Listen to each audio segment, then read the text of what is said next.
Jayden Daniels has showed us that this guy is for real. I told you guys in the beginning, since the draft, I said Jayden Daniels, and even during the summer, I said Jayden Daniels is going to be the best quarterback out of his draft class, and you're going to see it this year. Did I expect him to make it to the playoffs and beat the Lions and get to the NFC Championship? Hell no. Did I expect him to be in the playoffs? Did I expect him to do great things? Hell yeah. So I'm going to take out a limb here. I told you guys. I told you he was going to be that guy. And Bo Nix right behind him. I told you Caleb Williams is not going to be such a great, this all-around fantastic quarterback. He's going to need a system in place to be good. And that's what he's got now with Pete Carroll going to Chicago. We'll be going over that in just a sec.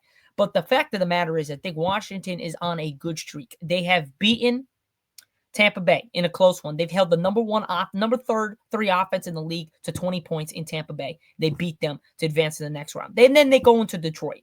And no one was expecting Washington to beat Detroit. Not even close. And not hang up 45 on them. Yes, the Detroit Lions defense was bad, but the offense was just horrific in that game. Threw five turnovers to the other team. You're not going to win a football game if you have 5 turnovers. So I think Washington was the better team to begin with.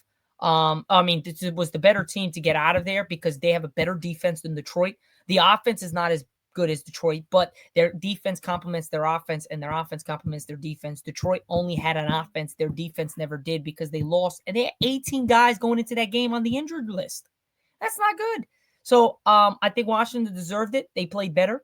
They wanted it more. And then we got the Eagles, man.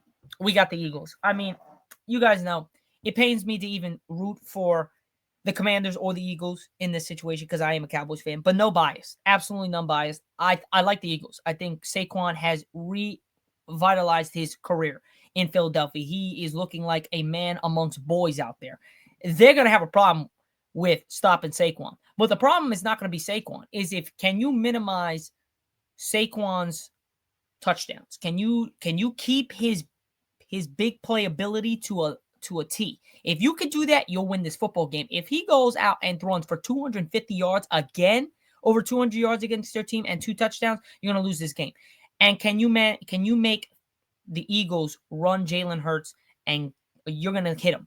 Make sure you hit him because if not, he's going to hit you back. So I'm going to take Washington. I just think I like their defense. I like the way they're playing on offense. And I just don't like Philly's offense.